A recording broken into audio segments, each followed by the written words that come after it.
Although I must trace to my mother's influence whatever inventiveness I possess, the training he gave me must have been helpful.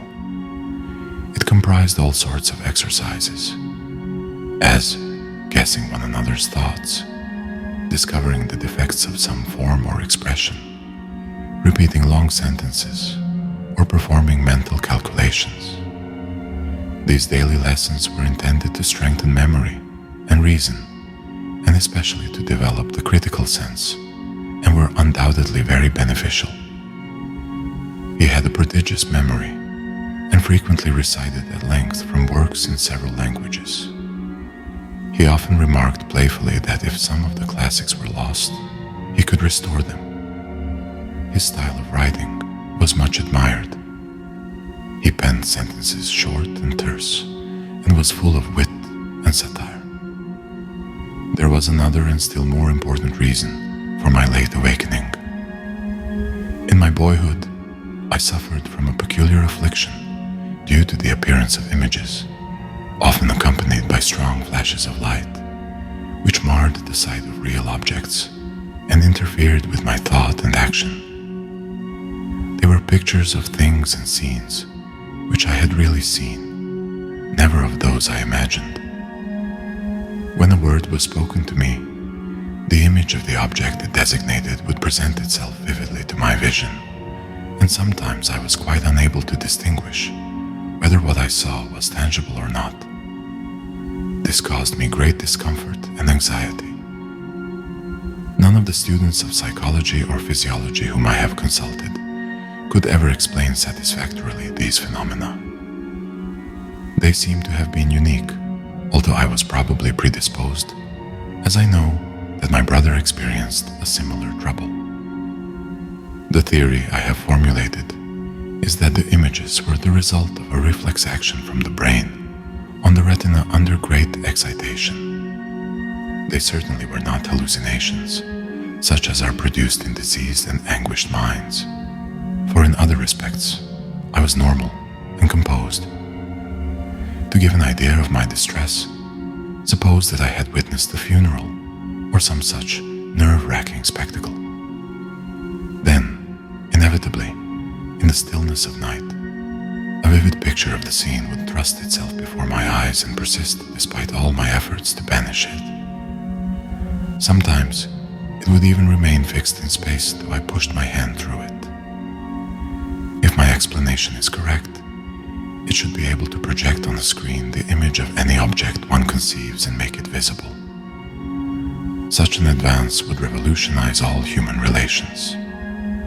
I am convinced that this wonder can and will be accomplished in time to come. I may add that I have devoted much thought to the solution of the problem.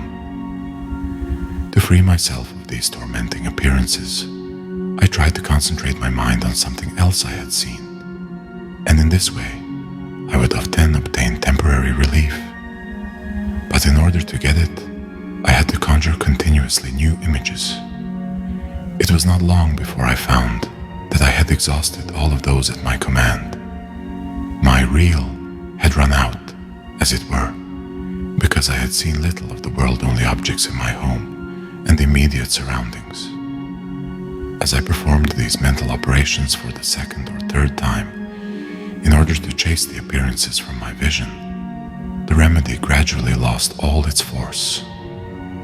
Then, I instinctively commenced to make excursions beyond the limits of the small world of which I had knowledge, and I saw new scenes. These were at first very blurred and indistinct, and would flit away when I tried to concentrate my attention upon them. But by and by, I succeeded in fixing them. They gained in strength and distinctness, and finally assumed the concreteness of real things. I soon discovered that my best comfort was attained if I simply went on in my vision, farther and farther, getting new impressions all the time. And so, I began to travel, of course, in my mind. Every night, and sometimes during the day, when alone, I would start on my journeys, see new places, cities, and countries live there, meet people, and make friendships, experiences, and however unbelievable, it is a fact that they were just as dear to me as those in actual life, and not a bit less intense in their manifestations. This I did constantly until I was about 17, when my thoughts turned seriously to invention. Then I observed to my delight that I could visualize with the greatest facility. I needed no models, drawings, or experiments. I could picture them all as real in my mind. Thus, I have been led unconsciously to evolve what I consider a new method of materializing inventive concepts and ideas, which is radically opposite to the purely experimental, and is, in my opinion, ever so much more expeditious and efficient. The moment one constructs a device to carry into practice a crude idea, he finds himself unavoidably engrossed with the details and defects of the apparatus. As he goes on improving and reconstructing, his force of concentration diminishes, and he loses sight of the great underlying principle. Results may be obtained, but always at the sacrifice of quality. My method is different. I do not rush into actual work. When I get an idea, I start at once building it up in my imagination. I change the construction, make improvements, and operate the device in my mind. It is absolutely immaterial to me whether I run my turbine in thought or test it in my shop. I even note if it is out of balance. There is no difference whatever. The results are the same. In this way, I am able to rapidly develop and perfect the conception without touching anything. When I have gone so far as to embody in the invention every possible improvement I can think of and see no fault anywhere, I put into concrete form this final product of my brain. Invariably, my device works as I conceived that it should, and the experiment comes out exactly as I planned it.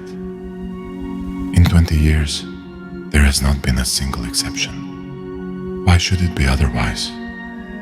Engineering, electrical, and mechanical is positive in results.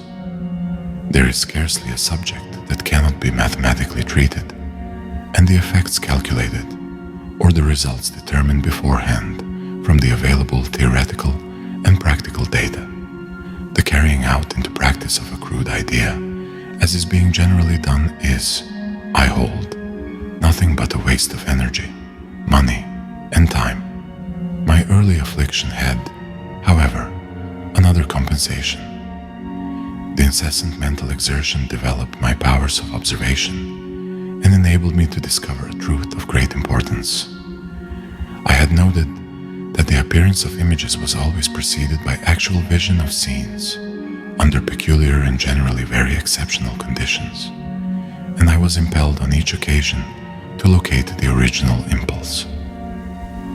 After a while, this effort grew to be almost automatic, and I gained great facility in connecting cause and effect. Soon I became aware, to my surprise, that every thought I conceived was suggested by an external impression. Not only this, but all my actions were prompted in a similar way. In the course of time, it became perfectly evident to me that I was merely an automaton endowed with power of movement, responding to the stimuli of the sense organs, and thinking and acting accordingly. The practical result of this was the art of telautomatics, which has been so far carried out only in an imperfect manner. Its latent possibilities will, however, be eventually shown. I have been since years planning self-controlled automata, and believe that mechanisms can be produced which will act as if possessed of reason to a limited degree, and will create a revolution in many commercial and industrial departments. I was about 12 years old when I first succeeded in banishing an image from my vision by willful effort, but I never had any control over the flashes of light to which I have referred. They were, perhaps, my strangest experience and inexplicable. They usually occurred when I found myself in a dangerous or distressing situation, or when I was greatly exhilarated. In some instances, I have seen all the air around me filled with tongues of living flame. Their intensity, instead of diminishing, increased with time and seemingly attained the maximum when I was about 25 years old.